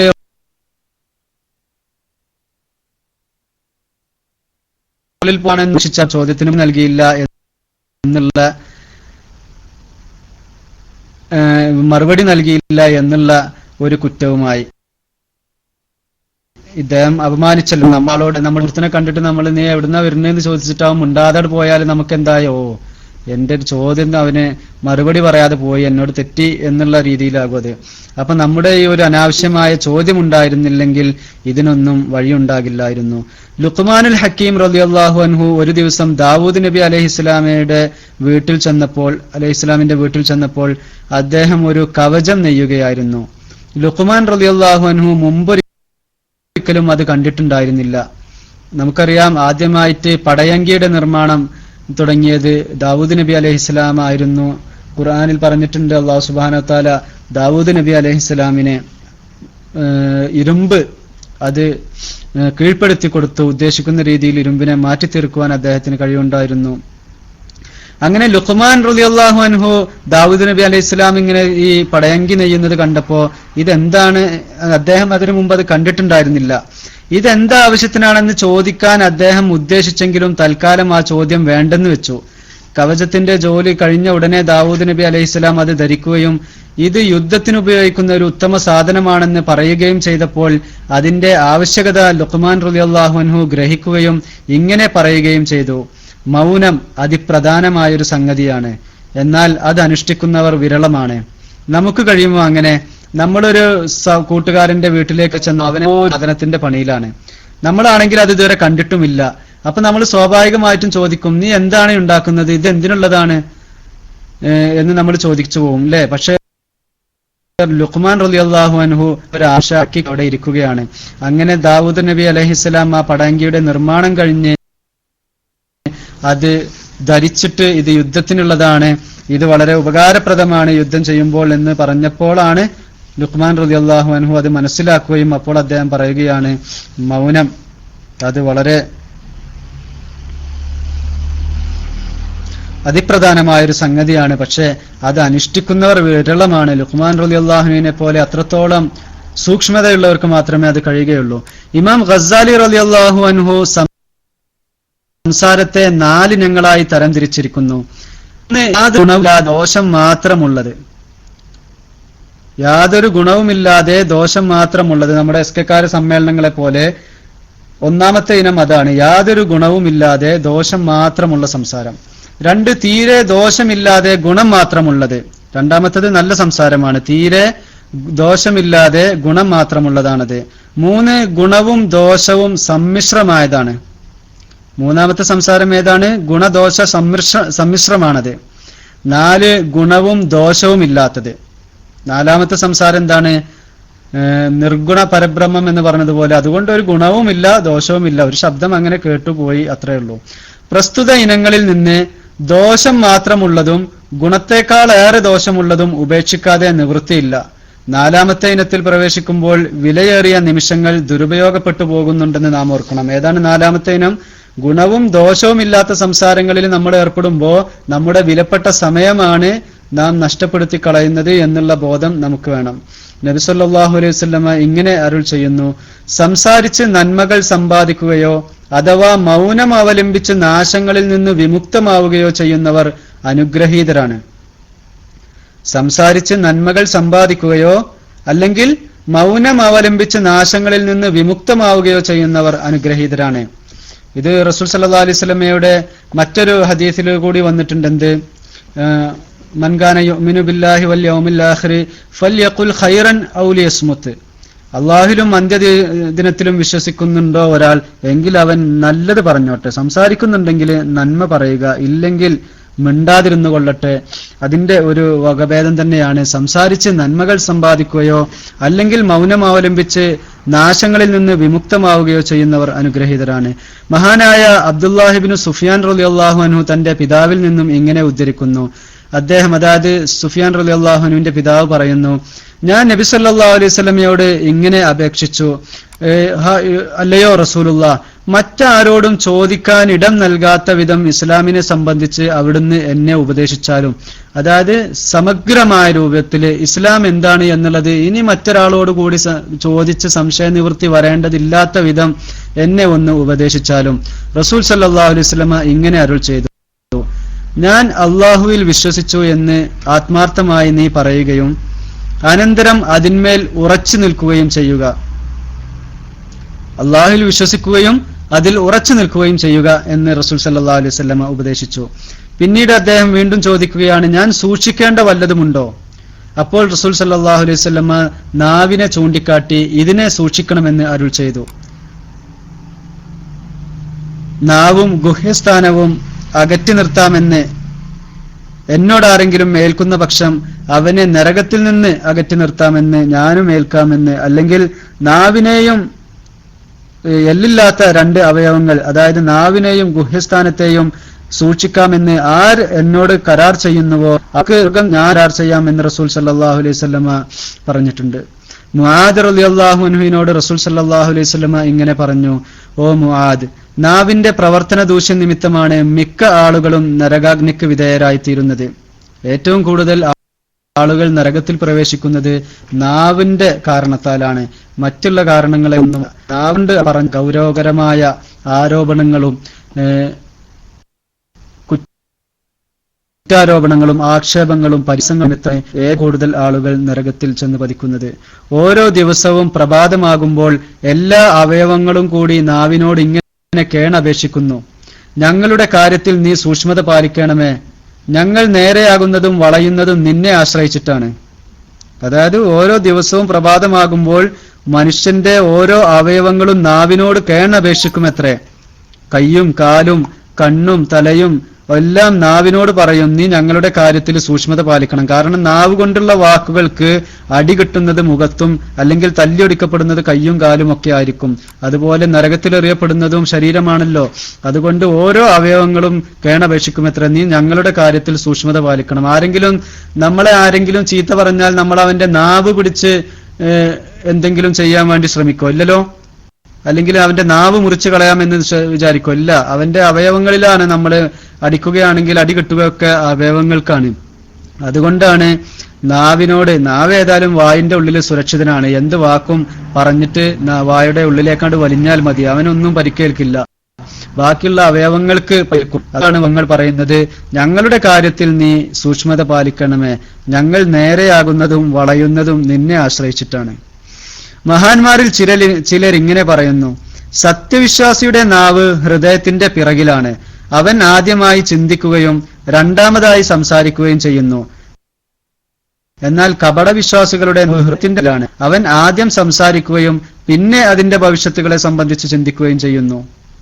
വളരെ അർത്ഥവത്തായ ഒരു വാക്കാണത്. ഒരു സത്യവിശ്വാസിയുടെ സംസാരം വരേണ്ടത് ആവശ്യമായ ചിന്തകൾക്ക് ശേഷമാണ്. ഒരു കാര്യം പറയാൻ ഉദ്ദേശിക്കുന്നതിന് മുമ്പ് തന്നെ ചിന്തിക്കണം. ഞാനിത് പറഞ്ഞാൽ എന്റെ ഈ വാക്കുകൾ കേൾക്കുന്നവർക്കൊക്കെ അത് ഉണ്ടാക്കുന്ന പ്രതിഫലം എങ്ങനെ, അത് ആരുടെയും അഭിമാനം മുറിപ്പെടാൻ ഞാൻ അപഹാസ്യനാകാൻ പോകുന്നുണ്ടോ ഇത്തരം ഒരു അഭിപ്രായ പ്രകടനത്തിലൂടെ, അല്ലെങ്കിൽ ഇത് കളവായി മാറുന്നുണ്ടോ, മാറുന്നു എന്നുള്ള ചിന്ത ആ വാക്ക് പുറത്തേക്ക് വിടുന്നതിന് മുമ്പ് ഒരു സത്യവിശ്വാസിക്കുണ്ടായിരിക്കണം. അവനാണ് സത്യവിശ്വാസി. എന്നാൽ കപടവിശ്വാസികളിൽ നേരെ മറിച്ചാണ്. തൊള്ളയിൽ വന്നതായിട്ട് പറയും, പിന്നെ പറഞ്ഞു കഴിഞ്ഞതിന് ശേഷമാണ് അതിനെക്കുറിച്ച് ചിന്തിക്കുകയുള്ളൂ. അത് എന്താണ്, കുറ്റകരമാണോ അതല്ല നല്ല വാക്കാണോ ഞാൻ പറഞ്ഞത് എന്നുള്ളത് പറഞ്ഞു കഴിഞ്ഞതിന് ശേഷമേ അവന് ചിന്ത വരികയുള്ളൂ. മഹാനായ ത്വാവൂസ് പറഞ്ഞു, എന്റെ നാവ് ഒരു ക്രൂര ജന്തുവാണ്, ഞാൻ അതിനെ അഴിച്ചുവിട്ടാൽ എന്നെ അത് ഭക്ഷിക്കും. മഹാനായ ചിന്തകനാണ്, സൂഫി വര്യനാണ് താവൂസുൽ യമാനി റളിയല്ലാഹു അൻഹു. അദ്ദേഹം പറയും, തന്റെ നാവിനെ വിശേഷിപ്പിക്കുന്നത് ഒരു ഹിംസ്ര ജന്തുവിനോടാണ്. ഞാനതിനെ അഴിച്ചുവിട്ടാൽ എന്നെ തന്നെ അത് ഭക്ഷിക്കും. അത് നന്മയൊക്കെ അത് തീർത്തുകൊണ്ട് നമ്മുടെ നാവിൽ നിന്ന് പുറത്തു വരുന്ന ചില ആക്ഷേപങ്ങൾ കൊണ്ട്, പരിഹാസങ്ങൾ കൊണ്ട്, മറ്റുള്ളവരുടെ അഭിമാനം ഹനിക്കൽ കൊണ്ട് നമ്മൾ ചെയ്ത നന്മയൊക്കെ അവരുടെ കൊടുക്കേണ്ടി വരില്ലേ? അങ്ങനെ നമ്മെ പാപ്പരാക്കി വിടുന്ന ആ ഒരു ക്രൂര ജന്തുവാണ് എന്റെ നാവ് എന്നാണ് മഹാനവറുകൾ പറയുന്നത്. സുലൈമാൻ നബി അലൈഹിസ്സലാം പറഞ്ഞു, സംസാരം വെള്ളിയാണെങ്കിൽ മൗനം സ്വർണമാണ്. മാഷാ അല്ലാഹ്. സംസാരം എന്നുള്ളത് വെള്ളിയോടാണ് നിങ്ങൾ ഉപമിക്കുന്നതെങ്കിൽ മൗനം എന്നുള്ളത് സ്വർണമാണ്. സംസാരത്തിനേക്കാൾ എത്രയോ വില കൂടിയതാണ് അപ്പോൾ മൗനം. വെള്ളിക്ക് ഇവിടെ 1 ഗ്രാമിന് 500 രൂപയാണെങ്കിൽ സ്വർണത്തിന് എത്രയാണ്? 10 ഇരട്ടിയോ ഒക്കെ വില. അതായത് സംസാരത്തിനേക്കാൾ മൗനത്തിന് 10 ഇരട്ടിയും 20 ഇരട്ടിയും വില കണക്കാക്കുന്നു മഹാനായ സുലൈമാൻ നബി അലൈഹിസ്സലാം. ഇതിൽ നിന്നും നാവുകൊണ്ടുണ്ടായിത്തീരുന്ന ആപത്തുകൾ എത്ര കണ്ട് ഗൗരവമേറിയതാണെന്നും അതിനെ അടക്കി നിർത്തി സൂക്ഷിക്കൽ എന്തത്ര ആവശ്യമാണെന്ന് ഗ്രഹിച്ചുവല്ലോ. എല്ലാവരും ഗ്രഹിച്ചല്ലോ ഇക്കാര്യം. ഞാനിപ്പോ വായിച്ചതിൽ നിന്നും നാവുകൊണ്ടുണ്ടായിത്തീരുന്ന ആപത്തുകൾ എത്ര കണ്ട് ഗൗരവമേറിയതാണെന്നും അതിനെ അടക്കി നിർത്തി സൂക്ഷിക്കൽ എന്തുമാത്രം ആവശ്യമാണെന്നും ഞാനും കേട്ടവരുമൊക്കെ ഗ്രഹിക്കണം. അല്ലാഹു സുബ്ഹാനഹു വ തആല നമുക്കതിന് തൗഫീഖ് നൽകട്ടെ. ആമീൻ. എപ്പോഴും നമ്മൾ എന്ത് കാര്യങ്ങളും സാധിക്കും മുമ്പ് സാരമല്ല, നമ്മുടെ ഈ ബൈലക്സിലുള്ള നമ്മുടെ ഈ ടെക്സ്റ്റും അതും ഒരു സംസാരമാണ്. സംസാരത്തിന്റെ ഒരു മറ്റൊരു വകഭേദമാണ് ടെക്സ്റ്റിലൂടെയുള്ള സംസാരം. അതുകൊണ്ട് ടെക്സ്റ്റുകളും നമ്മൾ വളരെയധികം സൂക്ഷിക്കേണ്ടതുണ്ട്. മറ്റുള്ളവരെ ആക്ഷേപിക്കുന്ന, മറ്റുള്ളവരുടെ അഭിമാനം ഹനിക്കുന്ന രീതിയിലുള്ളത്, മറ്റുള്ളവരുടെ രഹസ്യങ്ങൾ വെളിച്ചത്ത് കൊണ്ടുവരുന്ന രീതിയിലുള്ള സംസാരങ്ങള്, അതൊക്കെ അള്ളാഹുവിന്റെ അടുക്കൽ വലിയ ഗൗരവമുള്ള കാര്യമാണ്. നമ്മെ സംബന്ധിച്ചിടത്തോളം അതൊക്കെ നിസ്സാരമായിരിക്കും. നമ്മളത് അങ്ങോട്ട് എഴുതി വിട്ട് അതോടുകൂടി നമ്മളത് മറന്നു കഴിഞ്ഞിട്ടുണ്ടാകും. പക്ഷെ ആ വാക്കുകൾ നമ്മുടെ നന്മ തിന്മകൾ എഴുതുന്ന റഖീബും അതീദും രേഖപ്പെടുത്തി കഴിഞ്ഞു. ചിലപ്പോൾ നമ്മൾ ഇവിടെ സ്ഥലത്തില്ലാത്ത ഒരാളെ കുറിച്ചായിരിക്കാം ആക്ഷേപം ഉന്നയിച്ചത് അല്ലെങ്കിൽ പരിഹസിച്ചത്. അദ്ദേഹം അത് അറിയുന്നുണ്ടാവില്ല. പക്ഷെ അന്ത്യനാളിൽ അത് അദ്ദേഹം അറിയും. അദ്ദേഹം പറയും അള്ളാഹുവിനോട്, അള്ളാഹുവെ, ഇന്ന വ്യക്തി ഇന്ന ദിവസം എന്നെ ആക്ഷേപിച്ചിട്ടുണ്ട് ഇന്ന രൂപത്തിൽ, അതുകൊണ്ട് എനിക്കതിനുള്ള പരിഹാരം കാണണം. അന്ന് തിരിച്ചാക്ഷേപിക്കലില്ല, അതല്ലെങ്കിൽ മറ്റെന്തെങ്കിലും പരിഹാരമാർഗങ്ങളില്ല. മറിച്ച് നമ്മുടെ നന്മകൾ, നമ്മൾ ചെയ്തിട്ടുള്ള നന്മകൾ ഉണ്ടെങ്കിൽ അതൊക്കെ നമ്മൾ ആരെയാണോ പരിഹസിച്ചത് അവന് കൊടുക്കും. ഇനി നന്മകളൊന്നും ഇല്ലെങ്കിലോ അവന്റെ തിന്മകൾ നമ്മിലേക്ക് എടുത്തു തരും. അങ്ങനെ അവന്റെ തിന്മകൾക്ക് കൂടി നമ്മൾ ശിക്ഷ അനുഭവിക്കേണ്ടി വരും. അതുകൊണ്ട് വളരെയധികം ചിന്തിച്ചു മാത്രം ടെക്സ്റ്റുകളും സംസാരങ്ങളും ഒക്കെ നമ്മൾ നടത്തണം എന്ന് എന്നോടും നിങ്ങളോടും ഞാൻ ഓർമ്മിപ്പിക്കുന്നു. ഇൻഷാ അല്ലാഹ് ഇനി മറ്റൊരു വിഷയം കപട വേഷധാരികളെ കുറിച്ചാണ്. കപട വേഷധാരികൾ ഒരുപാട് നമ്മുടെ സമുദായത്തിൽ അല്ലെങ്കിൽ സമൂഹത്തിൽ വിലസുന്നുണ്ട്. അവരെ കുറിച്ചുള്ള ചെറിയൊരു വിഷയം കൂടി പറഞ്ഞതിന് ശേഷം ഇൻഷാ അല്ലാഹ് ഞാൻ മൈക്ക് വിടാം. അജ്ഞതാന്ധകാരത്തിൽപ്പെട്ട് നട്ടം തിരിയുന്ന ജനസമൂഹത്തിന് വിജ്ഞാനത്തിന്റെ പ്രകാശം നൽകുന്ന പണ്ഡിതർ, പൈശാചികമായ വികാരങ്ങൾക്കും സ്വേച്ഛകൾക്കും അടിപ്പെട്ട് ജീവിക്കുന്ന ദുർബുദ്ധികളെ തട്ടിയുണർത്തി ആത്മചൈതന്യവും ഭയഭക്തിയും പകർന്നു കൊടുക്കുന്ന ശൈഖുമാർ, പരിശുദ്ധ ഖുർആനും നബി സല്ലല്ലാഹു അലൈഹി വസല്ലമയുടെ മഹൽചര്യകളും മുറുകെ പിടിച്ച് മാതൃകായോഗ്യവും ആദരണീയവുമായ ജീവിതം നയിക്കുകയും പരിശുദ്ധ ദീനുൽ ഇസ്ലാമിനെ പുനരുജ്ജീവിപ്പിക്കുകയും ചെയ്യുന്ന ഔലിയാക്കൾ, പ്രപഞ്ചത്തിന്റെ നിറപ്പകിട്ടുകളിൽ വഞ്ചിതരാകാതെ പാരത്രിക സന്നാഹ ശേഖരണത്തിൽ അഹോരംവൃതർ, വിദ്യാസാഗരങ്ങളും ആത്മപരിശുദ്ധി നേടിയവരുമായ ആരിഫുകൾ എന്നിങ്ങനെയുള്ള മഹാത്മാക്കൾ ഏത് കാലത്തും ഉണ്ടായിരിക്കുന്നതാണ്. അത്തരക്കാരുടെ കാൽപ്പാടുകൾ പിന്തുടർന്ന് ജീവിക്കുകയും അവർക്ക് അർഹമായ പദവി കൽപ്പിച്ച് ബഹുമാനിക്കുകയും ചെയ്യുക എന്നത് ഏതൊരു മുസൽമാന്റെയും കടമയാണ്. അവരുടെ ഉന്നത പദവികൾ ഇടിച്ചു താഴ്ത്തലും അവരെ പുച്ഛദൃഷ്ട്യാ വീക്ഷിക്കലും അള്ളാഹുവിന്റെ ശാപത്തിനും കോപത്തിനും നിബഹനത്തിനും ഇടവരുത്തുന്നതാണ്. ഇത്രയും പറഞ്ഞത് ഈ സമൂഹത്തിൽ അല്ലെങ്കിൽ സമുദായത്തിൽ ഈ ലോകത്ത് എപ്പോഴും നല്ല മനുഷ്യര്, ജനങ്ങളെ നന്മയിലേക്ക് നയിക്കാൻ, ജനങ്ങളുടെ പ്രശ്നങ്ങൾക്ക് പരിഹാരം കാണാൻ, ജനങ്ങളെ എപ്പോഴും നല്ല വിജയത്തിലേക്ക് നയിക്കാൻ അല്ലാഹു കാംക്ഷിച്ചുകൊണ്ട് അതിനുവേണ്ടി ത്യാഗസന്നദ്ധമായ ജീവിതം നയിക്കുന്ന ഒരുപാട് പുണ്യവാന്മാർ എല്ലാ കാലത്തും ഉണ്ടാകും. അവരെയൊന്നും നമ്മൾ ഇകഴ്ത്താനോ ആക്ഷേപിക്കാനോ അല്ലെങ്കിൽ അത്രക്കാരൊന്നും ഇന്നത്തെ കാലത്ത് ഇല്ല, എല്ലാം തട്ടിപ്പുകാരാണ് എന്നുള്ള രീതിയിൽ അടച്ചാക്ഷേപിക്കാനോ പാടില്ല. അത് നമ്മുടെ ആഖിബത്തിനെ തന്നെ ബാധിക്കുന്ന ഒരു വിഷയമാണ് എന്ന് മുൻകൂറായി പറഞ്ഞു വെക്കുകയാണ് ഈ വിഷയത്തിൽ. എന്നാൽ കൃഷിയിൽ കളയെന്നതുപോലെ പ്രസ്തുത മഹാന്മാരുടെ വേഷം ധരിച്ചു ഇല്ലാത്ത പദവികൾ കെട്ടിച്ചമച്ച് വാദിച്ചു നടക്കുന്ന കപടതന്ത്രക്കാരെ നാം കരുതിയിരിക്കുകയും അവരുടെ ദ്രംഷ്ടമേറ്റ് ആത്മീയമായി മൃതിയടഞ്ഞു പോകുന്നതിനെ വളരെയധികം സൂക്ഷിക്കുകയും ചെയ്യേണ്ടിയിരിക്കുന്നു. വിവിധ ഘട്ടങ്ങളിലായി ഇത്തരം ആളുകൾ സമുദായ മധ്യേ നുഴഞ്ഞു കയറുകയും പലവിധ അപകടങ്ങൾക്കും ഇടവരുത്തുകയും ചെയ്ത അനുഭവങ്ങൾ ധാരാളമുണ്ട്. ബുദ്ധിശൂന്യരും വിദ്യാവിഹീനരുമായ ആളുകളുടെ ഇടയിൽ ഏതൊരു പിഴച്ചവാദവും വിലപ്പോകാതിരിക്കുകയില്ല. ഈസയും മഹദിയും രാമനും കൃഷ്ണനുമെല്ലാം കൂടിയാണ് താനെന്ന് വാദിച്ച കള്ളപ്രവാചകനായ മിർസ ഗുലാമിനെ ഒരു വിഭാഗം ആളുകൾ സ്വീകരിച്ചിരുന്നു. ദൈവവും ആദം നബിയും മുഹമ്മദിന് സമ്യമായ ഒരു ശരീരമാണ് താനെന്ന് പുലമ്പിയ ചില കള്ളശൈഖുമാരെ ചിലർ സ്വാഗതം ചെയ്യുന്നു. അന്ത്യകാലത്ത് ദജ്ജാൽ താൻ റബ്ബാണെന്ന് വാദിച്ചുകൊണ്ട് രംഗത്തിറങ്ങുകയും ചില അത്ഭുത സംഭവങ്ങളെല്ലാം കാണിക്കുകയും ചെയ്യുമ്പോൾ അവനു വേണ്ടുന്ന പ്രോത്സാഹനങ്ങൾ നൽകുവാനും വമ്പജനയാകുമെന്നത് പ്രബലമായ തെളിവുകളാൽ സ്ഥിരപ്പെട്ട സംഗതിയാണ്. മഹാനായ ഷെയ്ഖ് അബ്ദുൽ വാരിസ് റളിയല്ലാഹു അൻഹു പറയുന്ന ഒരു സംഭവമാണ് ഇവിടെ ഓർമ്മ വരുന്നത്. മുൻകാലത്ത് ഒരാൾ അറിവില്ലാത്തൊരു ജനവിഭാഗത്തിനിടയിൽ ചെന്ന് ഞാൻ ജിബ്രീലാണെന്ന് വാദിച്ചു. അവനിൽ എന്തോ ചില അസാധാരണത്വങ്ങൾ പ്രകടമായിരുന്നു. അവന്റെ വാദത്തെ അവർ വകവെച്ചു കൊടുത്തു.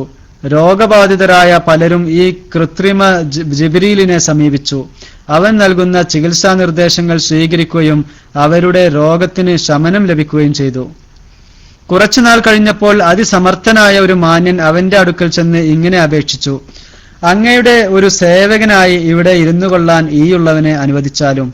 അദ്ദേഹത്തിന്റെ അപേക്ഷ കൃത്രിമ ജിബ്രീൽ സ്വീകരിച്ചു. അങ്ങനെ അദ്ദേഹവും അവിടെ താമസിക്കാൻ തുടങ്ങി.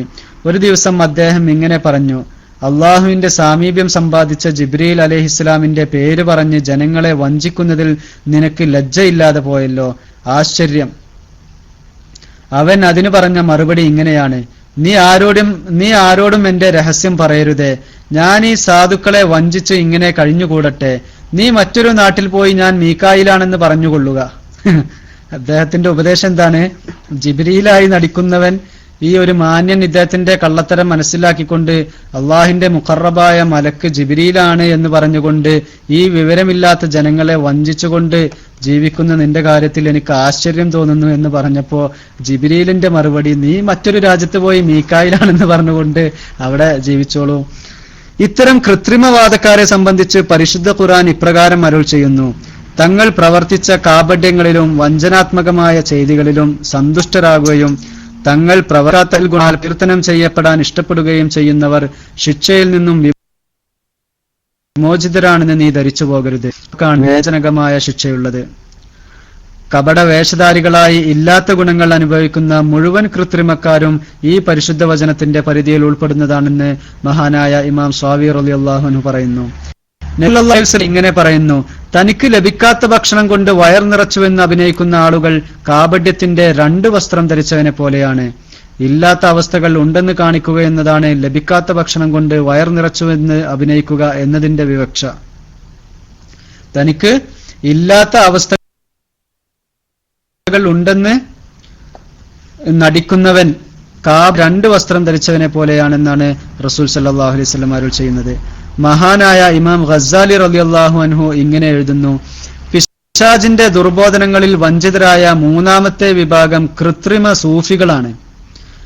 വേഷം, ആകൃതി, സംസാരം, സാങ്കേതിക പദപ്രയോഗം, ശുദ്ധീകരണം, നിസ്കാരപ്പായകളിൽ ചിന്താനിമഗ്നരായി തല കീഴ്പോട്ടാക്കിയിരിക്കുക, നെടുവീർപ്പിടുക, നേരിയ ശബ്ദത്തിൽ സംസാരിക്കുക എന്നിങ്ങനെയുള്ള സംഗതികളിൽ മഹാന്മാരും പരിശുദ്ധാത്മാക്കളുമായ നിസ്വാർത്ഥ സൂഫികളെ അവർ അനുകരിച്ചു. എന്നാൽ ശരീരേച്ഛകളോടുള്ള സമരം, ആരാധനയിലുള്ള പരിശീലനം, ആന്തരികവും ബാഹ്യവുമായ പാപങ്ങളിൽ നിന്ന് വിട്ടുനിൽക്കുക മുതലായ തസവുഫിന്റെ പ്രാഥമിക ചിട്ടകൾ കൂടി അനുസരിക്കാൻ അവർ തയ്യാറെടുത്തില്ല. ഹറാമുകളും ശുബ്ഹത്തുകളുമായ സമ്പാദനങ്ങൾക്കായി അവർ ഭഗീരഥ പ്രയത്നം ചെയ്യുന്നു. റൊട്ടിക്കഷ്ണങ്ങൾ, ധാന്യമണികൾ, ചില്ലിക്കാശുകൾ മുതലായവക്ക് കൂടി അവർ അടിപിടി കൂടുന്നു. തങ്ങളുടെ അഭീഷ്ടങ്ങൾക്ക് വഴങ്ങാത്ത ആളുകളെ അവർ അപമാനിക്കുകയും നിസ്സാര കാര്യങ്ങളിൽ കൂടി അവർ അസൂയ പ്രകടിപ്പിക്കുകയും ചെയ്യുന്നു. അവരെ ഇപ്രകാരം ഉപമിക്കാം: ധീരരായ പടയാളികളുടെ ലിസ്റ്റ് തയ്യാറാക്കപ്പെടുന്നുണ്ടെന്നും രാഷ്ട്രത്തിന്റെ കീഴിലുള്ള കുറെ ഭൂമികൾ അവർക്ക് പാരിതോഷികമായി നൽകാൻ ഭരണകർത്താവ് തീരുമാനിച്ചിട്ടുണ്ടെന്നുമുള്ള വിവരം അവശയായി കിടക്കുന്ന ഒരു കിഴവിയുടെ അറിവിൽപ്പെട്ടു. പ്രസ്തുത പാരിതോഷികങ്ങളിൽ ഒരു പങ്ക് തനിക്കും കിട്ടണമെന്ന് അവർ ആഗ്രഹിച്ചു. അനന്തരം പട്ടാളക്കാരുടെ ചില ഗാനങ്ങളും മറ്റും അവർ ശീലിച്ചു. ഉരുക്കുതൊപ്പിയും കവചവും ധരിച്ചുകൊണ്ട് അവർ പരിശോധനാ ഉദ്യോഗസ്ഥരെ സമീപിച്ചു. വസ്ത്രങ്ങളും മറ്റും അഴിച്ചു പരിശോധന നടത്തിയപ്പോൾ അവൾ കൃത്രിമക്കാരിയാണെന്ന് അനുഭവപ്പെട്ടു. ഭരണാധികാരിയെയും ഉയർന്ന ഉദ്യോഗസ്ഥന്മാരെയും അപമാനിച്ചു എന്ന കുറ്റത്തിന്റെ ശിക്ഷയായി അവളെ ആനയുടെ മുന്നിലേക്ക് എറിഞ്ഞുകൊടുക്കുകയും അവൾ അന്ത്യം വരിക്കുകയും ചെയ്തു. സംഗതികളുടെ യാഥാർത്ഥ്യങ്ങൾ വെളിക്കു വരുന്ന പുനരുത്ഥാന ദിവസം അഭിനയ സൂഫികളുടെയും അനുഭവം ഇതുതന്നെയായിരിക്കും. സുബ്ഹാനല്ലാഹ്, എത്ര നല്ലൊരു ഉദാഹരണമാണ് ഇവിടെ സമർത്ഥിക്കുന്നത്. അതായത് ധീരന്മാരായ പട്ടാളക്കാർക്ക് വേണ്ടിയിട്ട് രാജ്യത്ത് കുറച്ച് സ്ഥലങ്ങള്, കുറെ ഭൂമികൾ അവർക്ക് പാരിതോഷികം നൽകുന്നെന്ന് കേട്ടപ്പോൾ ഇതൊക്കും അതിനൊരു ആഗ്രഹം. അപ്പോൾ സാധാരണ പട്ടാളക്കാർ ചെല്ലാറുള്ള വളരെ ആവേശമുണർത്തുന്ന കുറച്ച് ഈരടികളൊക്കെ പഠിച്ചുകൊണ്ട് പട്ടാളക്കാരുടെ ഇരുമ്പിന്റെ പോർച്ചട്ടയും തൊപ്പിയും ഒക്കെ ധരിച്ചുകൊണ്ട് ഈ വൃദ്ധയും അവിടെ കടന്നുകൂടുകയാണ്. അതുപോലെയാണ് സൂഫികളുടെ ശാന്തപ്രകൃതിയും, അല്ലെങ്കിൽ സൂഫികൾ സാധാരണ ജാഹിദുകളായ ആളുകൾ ചെയ്യുന്ന ശരീരേച്ഛകള്. അതായത് നിസ്കാരപ്പായയിൽ ചിലപ്പോൾ അവർ നിസ്കാരം കഴിഞ്ഞാൽ അള്ളാഹുവിന്റെ ആ ഒരു ഇതിനെക്കുറിച്ച് ആലോചിച്ചുകൊണ്ട് അള്ളാഹുവിന്റെ അടുക്കൽ അവരുടെ സ്ഥാനം എന്തായിരിക്കും, അവരുടെ അവസ്ഥ എന്തായിരിക്കും എന്നൊക്കെ ആലോചിച്ചുകൊണ്ട് അവർ ചിലപ്പോൾ ഒരുപാട് നേരം ചിന്താമഗ്നരായി ഇരിക്കുന്നുണ്ടായേക്കാം. അവര് സംസാരിക്കുമ്പോൾ പതിഞ്ഞ സ്വരത്തിൽ സംസാരിക്കുന്നുണ്ടായേക്കാം. അവരിടയ്ക്കിടെ നെടുവീർപ്പ്, തങ്ങളുടെ അവസ്ഥ ഓർത്ത് നെടുവീർപ്പിടുന്നുണ്ടായേക്കാം. ഇങ്ങനെയുള്ള ഈ ബാഹ്യമായി കാണാവുന്ന ചേഷ്ടകളൊക്കെ അനുകരിക്കുന്നു. ഈ കവി ബാഹ്യമായി കൊണ്ട് ഇതിന്റെ തൊപ്പക്കണിയുന്നത് പോലെ ചില ആളുകൾ സൂഫിമാരുടെ ആ ബാഹ്യമായ വേഷവിധാനങ്ങളും ഭാവങ്ങളും ഒക്കെ എന്ത് ചെയ്യുന്നു, അനുകരിക്കുന്നു. എന്നാൽ അള്ളാഹിന്റെ മുന്നിൽ അവർ ഹാജരാക്കപ്പെടുമ്പോൾ അവരുടെ ഉള്ള് പൊള്ളയായിരുന്നുവെന്നും പുറംമോടിയിൽ മാത്രമായിരുന്നു അവർ സൂഫിസം അഭിനയിച്ചിരുന്നത് എന്നും മനസ്സിലാക്കപ്പെടുന്ന ആ ഒരു ദിവസം, വിചാരണയുടെ നാളിൽ ഈ കിഴവിയെ പരിശോധിച്ചപ്പോൾ ഇതൊരു കിഴവിയാണെന്നും പട്ടാളക്കാരനല്ല എന്നും മനസ്സിലായപ്പോൾ ആനയുടെ മുന്നിലേക്ക് എറിഞ്ഞുകൊടുത്ത് ആന ചവിട്ടിക്കൊന്നതുപോലെ ഈ കപട സൂഫികള് അള്ളാഹിന്റെ മുമ്പിൽ നാളെ കഠിന ശിക്ഷയ്ക്ക് വിധേയരാക്കപ്പെടുമെന്നാണ് ഈ ഉദാഹരണത്തിലൂടെ സമർത്ഥിക്കുന്നത്. മറ്റൊരു വിഭാഗം ആളുകൾ അള്ളാഹുവിനെ സംബന്ധിച്ചുള്ള വിജ്ഞാനം, ഹൃദയം കൊണ്ടുള്ള ദർശനം, ജമ്മുൽ ജമ്മ്, ഉസൂല്, മുഹബ്ബത്ത്, ഫനാ മുതലായ ഉന്നതാവസ്ഥകൾ വാദിക്കുകയും തങ്ങളുടെ നിലപാടുകൾ അത്യധികം ഉയർന്നതാണെന്ന് പറഞ്ഞ് ജനങ്ങളെ കബളിപ്പിക്കുകയും ചെയ്തു. എന്തൊക്കെയാണ് അവരുടെ? അള്ളാഹിനെ കുറിച്ചുള്ള മാരിഫത്ത്, ഹൃദയം കൊണ്ടുള്ള ദർശനം, ജമ്മുൽ ജമ്മ്, ഉസൂല്, മുഹബ്ബത്ത്, ഫനാ, ഇതൊക്കെ അവരിങ്ങനെ പറയും. വാസ്തവത്തിൽ ചില സാങ്കേതിക പദങ്ങൾ മനഃപ്പാടമാക്കി എന്നതിൽ കവിഞ്ഞ് മറ്റൊരറിവും അവർക്കില്ല. മുൻഗാമികളും പിൻഗാമികളുമായ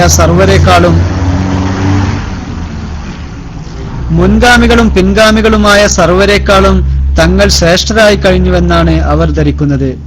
ഫുഖഹാ, അതായത് കർമ്മശാസ്ത്രജ്ഞന്മാർ, മുഫസ്സിറുകൾ, മുഹദ്ദിസുകൾ, അതായത് കർമ്മശാസ്ത്ര പണ്ഡിതന്മാര്, ഖുർആൻ വ്യാഖ്യാതാക്കൾ, ഹദീസ് പണ്ഡിതന്മാർ മുതലായവരെയും മറ്റു സാധാരണക്കാരെയും വരെ അവർ അവഹേളിക്കുന്നു. ഇബാദത്ത് കൊണ്ട് ദേഹാധ്വാനമില്ലാതെ യാതൊരു ഫലവുമില്ലെന്നും ഉലമാക്കൾക്ക് അവരുടെ ജ്ഞാനം അള്ളാഹുവുമായുള്ള ബന്ധത്തിന് തടസ്സമാണെന്നും അവർ ജൽപ്പിക്കുന്നു. വാസ്തവത്തിൽ ഈ കൃത്രിമക്കാർ അള്ളാഹുവിന്റെ പക്കൽ മുനാഫിക്കുകളായ ധിക്കാരികളും ചിന്തകന്മാരുടെ പക്കൽ വിഡ്ഢികളുമാണ്. ശരീരേച്ഛകൾ പിന്തുടർന്ന് ജീവിക്കലും അർത്ഥമറിയാത്ത ചില പദങ്ങൾ പ്രയോഗിക്കലുമല്ലാതെ മറ്റൊന്നും അവരുടെ പക്ക. ഉസ്താദ് ക്ലാസ് എടുക്കുമ്പോൾ പറയാറുള്ളത് പോലെ എന്റെ നാട്ടിലുള്ള തരീഖത്തുകാരും ഈ വാദത്തിന്റെ ആളുകളാണ്. അവർ പറയുന്ന ഒരു ആദിനേക്കാൾ ആരിഫിനാണ്, ഒരു ഫുഖഹായിനേക്കാൾ ആരിഫിനാണ്. ആരിഫ് ഒരാൾക്ക് യഥാർത്ഥത്തിൽ അതിനുള്ള ആ ആരിഫത്ത് ലഭിക്കണമെങ്കിൽ അവൻ ഹലാലായ ഭക്ഷണം കഴിച്ചു വളരണ്ടേ, വേണ്ടേ? ഒരാൾക്ക് അള്ളാഹിനെ കുറിച്ചുള്ള മാരിഫത്ത് ലഭിക്കണമെങ്കിൽ അവൻ ഹലാലായ ഭക്ഷണം കഴിച്ചു വളരണം.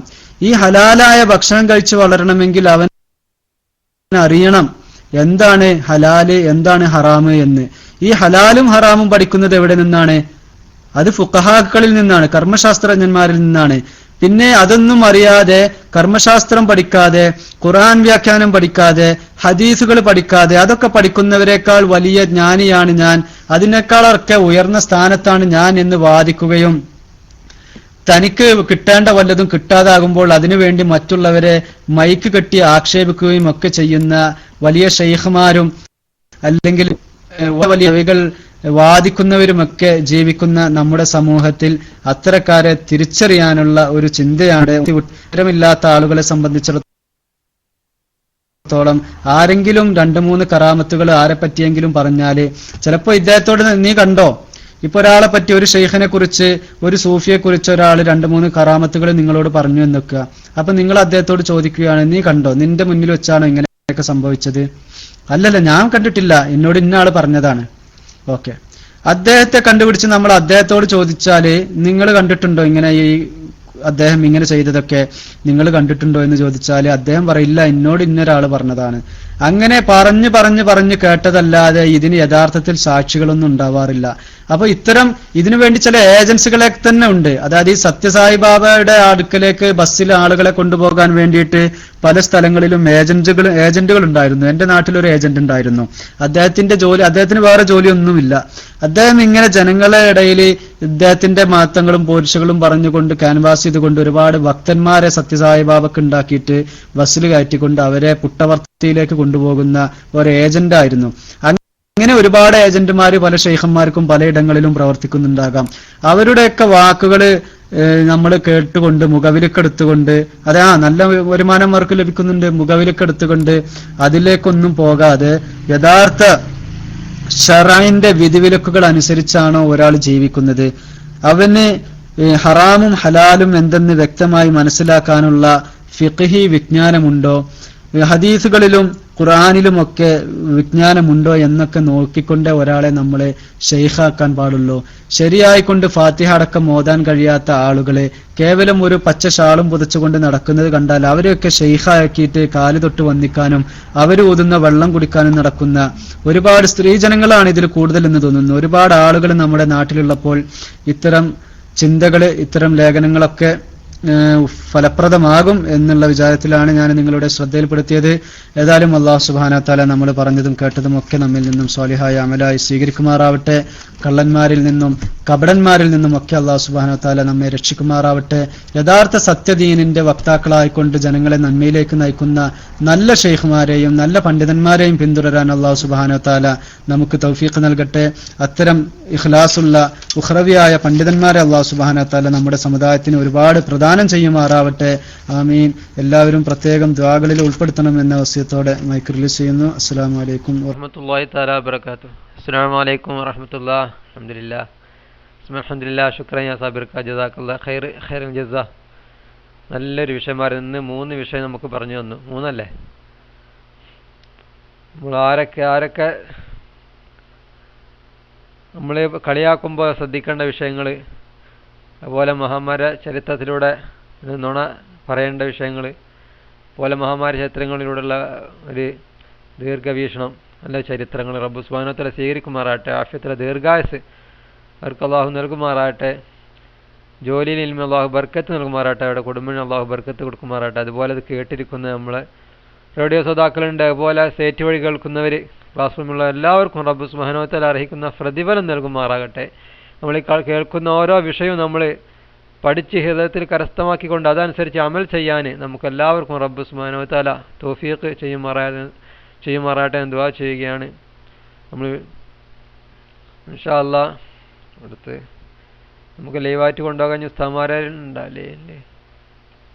അതുപോലെ നമ്മളെപ്പോഴും ചിന്തിക്കേണ്ട വിഷയമുണ്ട്. നമ്മളിപ്പോൾ സബീർക്ക് പറഞ്ഞ പോലെ തന്നെ നമ്മൾ ആരെയും കളിയാക്കുമ്പോൾ നമ്മൾ പ്രത്യേകം ശ്രദ്ധിക്കണം. നമുക്ക് പല കൂട്ടുകാരും നമുക്ക് കാണാവുന്നതാണ്. പലവരും ഇരുന്ന് സംസാരിക്കുന്ന കൂട്ടത്തിൽ ഒരാളെ അവർ കൂടുതൽ കളിയാക്കും. കാരണം അദ്ദേഹത്തിന് എന്തെങ്കിലും സംസാരത്തിൽ എന്തെങ്കിലും കോമഡിയോ അതിലെന്തെങ്കിലും അദ്ദേഹത്തിന് എന്തെങ്കിലും കുറവ് പോരായ്മ എന്തെങ്കിലും ഉണ്ടാവും. അത് മുതലെടുത്തുകൊണ്ട് മറ്റുള്ളവർ കളിയാക്കുമ്പോൾ അവർക്ക് അദ്ദേഹത്തിന് ഭയങ്കര വിഷമമുണ്ടാവും. അവരുടെ ഒപ്പം അവർ ചിരിക്കാൻ കൂടിയാൽ പോലും അവർ പിന്നീട് ഇരുന്ന് വിഷമിക്കുന്ന ഒരു അവസ്ഥ ഉണ്ട്. അപ്പോൾ അത് നമ്മൾ പ്രത്യേകം ശ്രദ്ധിക്കേണ്ട വിഷയം, പലയിടത്തും കാണുന്നൊരു വിഷയമാണത്. ഒരാളെ കിട്ടിയാൽ ചിരിക്കാൻ വേണ്ടി കളിയാക്കുന്നൊരവസ്ഥ, അദ്ദേഹത്തിൻ്റെ മാനസികാവസ്ഥ എത്ര വിഷമമാണ് നമ്മൾ പലരും ചിന്തിക്കുന്നില്ല. അദ്ദേഹം ഒറ്റയ്ക്ക് ഇരുന്നിട്ട് ചിലപ്പോൾ കരയുക പോലും ചെയ്യും. അപ്പോൾ നമ്മൾ പ്രത്യേകം ശ്രദ്ധിക്കേണ്ട വിഷയമാണ്. അതുപോലെ ഇത് ഓർക്കുമ്പോഴാണ് മഹാനായ മമ്പ്രന്തങ്ങൾ അവിടെ വന്ന ടൈമിൽ അവിടെ ഒരാളുണ്ടായിരുന്നു, വിരിപ്പെടുക്കുന്ന മുഹമ്മദാക്കാന്നാണ് തോന്നുന്നത്. മുഹമ്മദാക്കാന്നാണ് അദ്ദേഹത്തിനെ പറഞ്ഞ് ഹരി മഹാനവറുകൾ ഓർമ്മ ശരിയാണെങ്കിൽ മുഹമ്മദ് ഖാന്നാണ് തോന്നുന്നത് പേര്. അദ്ദേഹം അവിടെ നാട്ടിൽ വരുന്ന എല്ലാവരുടെയും ഡ്രസ്സ്, ലഗേജുകൾ, അവരുടെ കയ്യിലുള്ള എല്ലാ ബാഗൊക്കെ കൊണ്ടുപോയിട്ട് അവരെ സഹായിക്കുന്നൊരു പതിവായിരുന്നു സ്ഥിരമായിട്ട്. അപ്പോൾ കുട്ടികളും വലിയവരെല്ലാവരും അവരെ ഇങ്ങനെ കളിയാക്കിക്കൊണ്ടിരിക്കും. നിരന്തരം ഇത് ഇരിപ്പെടുക്കുന്ന മുഹമ്മദാക്കാന്ന് പറഞ്ഞിട്ട് കളിയാക്കിയിരുന്ന സമയത്ത് നിരന്തരമായപ്പോൾ മഹാനവർക്ക് വിഷമം വന്നുപോയി. അപ്പോൾ ഇത് മമ്പറം തങ്ങൾക്ക് മനസ്സിലായി, കാരണം അവർ ഔലിയാക്കളല്ലേ. അങ്ങനെ മനസ്സിലായപ്പോൾ ഇത് ജനങ്ങളെ അറിയിക്കണമെന്ന് കരുതി ഒരു ജുമക്ക് ശേഷം മമ്പറം തങ്ങൾ എണീറ്റ് നിന്നുകൊണ്ട് കഴിഞ്ഞ വെള്ളിയാഴ്ച ഇവിടെ ജുമാ നിസ്കാരം കഴിഞ്ഞിട്ട് അതേ സമയത്ത് തന്നെ മക്കത്ത് ഹറമിൽ നിസ്കരിച്ച ആരാധനയുള്ള കൈപൊക്കണം എന്ന് പറഞ്ഞു. പായത്തിന് ആദ്യം ആരും കൈപൊക്കില്ല. പിന്നെയും വീണ്ടും ഈ ചോദ്യം ആവർത്തിച്ചപ്പോൾ ജനങ്ങൾ പരസ്പരം നോക്കൽ തുടങ്ങി. അത് അങ്ങനെ ആർക്കാ കഴിയുക, എത്ര ദൂരമുണ്ട്. അപ്പോൾ അങ്ങനെ പറഞ്ഞപ്പോൾ ഇവർ കളിയാക്കുന്ന ആൾ എണീറ്റ് കൈപൊക്കുകയാണ്. അപ്പോഴാണ് ജനങ്ങൾക്ക് മനസ്സിലായത്. ജനങ്ങൾ പരസ്പരം മുഖത്തോട് മുഖം നോക്കുകയാണ്. ജനങ്ങൾ അത്ഭുതപ്പെട്ടു പോയി. അങ്ങനെ പിന്നെ മഹാനവറുകൾ അവിടെ കണ്ടില്ല. എന്നിട്ട് അതിന് ശേഷം മമ്പറം തങ്ങൾ പറഞ്ഞു കൊടുത്തു, നിങ്ങൾക്കറിയില്ല അതാരാണെന്ന്.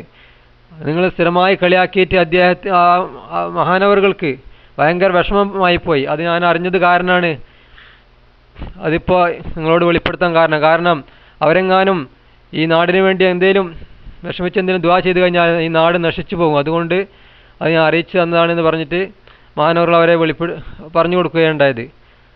ഔലിയാക്കൾ അങ്ങനെയാണ്, ആളെ അറിഞ്ഞു കഴിഞ്ഞാൽ പിന്നെ അവർ ആ സ്ഥലത്തുണ്ടാവില്ല. അങ്ങനെ എത്രയോ പേരുണ്ട്. അപ്പോൾ നമ്മൾ ആരെയും കളിയാക്കാൻ പാടില്ല. അവർക്ക് ഭയങ്കര വിഷമമായി പോകും അല്ലേ. നമുക്ക് എന്തെങ്കിലും പോരായ്മകളൊക്കെ ഉണ്ടാകും. പക്ഷേ അതെല്ലാം അള്ളാഹു എല്ലാവർക്കും ഒരേപോലെ കൊടുക്കുകയില്ലല്ലോ. ഇപ്പോൾ സാബിർക്കാടെ കഴിവല്ല എനിക്കുള്ളത്, അപ്പോൾ എൻ്റെ കഴിവല്ല മറ്റുള്ളവർക്കുള്ളത്. അള്ളാഹു പലവർക്കും പല രീതിയിലാണ് കഴിവ് കൊടുക്കുക. അത് കണ്ടിട്ട് നമ്മൾ ആരെയും ഇങ്ങനെ കളിയാക്കാൻ പാടില്ല. ഇൻഷാ അല്ലാഹ്. അതുപോലെ നുണ പറയേണ്ട വിഷയങ്ങൾ ഭയങ്കരമൊക്കെ വിഷയമാണ്. നമ്മൾ ഇബാദത്തിനെ ബാധിക്കുന്ന വിഷയങ്ങളാണ് ഇതൊക്കെ. നമ്മുടെ ഖൽബിലെ ഈമാൻ നഷ്ടപ്പെടുന്ന വിഷയങ്ങളാണ് ഇതൊക്കെ. അതുകൊണ്ട് നമ്മളെപ്പോഴും നമ്മുടെ ഈ ക്ലാസ് റൂമിലുള്ളവർ, എൻ്റെ ശബ്ദം കേൾക്കുന്നവർ, ഒരിക്കലും അങ്ങനെ ഒരാൾ നമ്മുടെ ക്ലാസ് റൂമിൽ ഉണ്ടാകാൻ പാടില്ല. റബ്ബ് സുബ്ഹാനഹു വ തആല നമുക്കതിനെ തൗഫീക്ക് ചെയ്യുമാറാട്ടെ. നമ്മൾ ഇൽമ് പഠിച്ചിട്ട് അതനുസരിച്ച് അമൽ ചെയ്യാൻ, നമ്മൾ ഒരു തെറ്റും സംഭവിക്കാതെ നമുക്ക് ഈ ദുനിയാവിൽ കഴിയാൻ റബ്ബ് സുബ്ഹാനഹു വ തആല തൗഫീക്ക് ചെയ്യുമാറാട്ടെ എന്ന് ദുആ ചെയ്യുകയാണ്. അതുപോലെ നമുക്ക് ക്ലാസ് എടുത്തിരിക്കുന്ന ഉസ്താദന്മാർ, അതുപോലെ നമ്മൾ മറ്റുള്ളവരെല്ലാവർക്കും റബ്ബ് സുബ്ഹാനഹു വ തആല അറിയിക്കുന്ന പ്രതിഫലം നൽകുമാറാട്ടെ, ആഫിയത്തുള്ള ദീർഘായുസ്സ് നൽകുമാറാട്ടെ. ഇനി ഒരുപാട് കാലം അവരുടെ കീഴിലായി നമ്മൾ ഈ ക്ലാസ് റൂമിൽ ഒരുമിക്കാൻ നമുക്കും അവർക്കും അല്ലാഹു ആഫിയത്തുള്ള ദീർഘായുസ്സ് നൽകുമാറാട്ടെ എന്ന് ദുആ ചെയ്യുകയാണ്. ഇൻഷാ അല്ലാഹ്.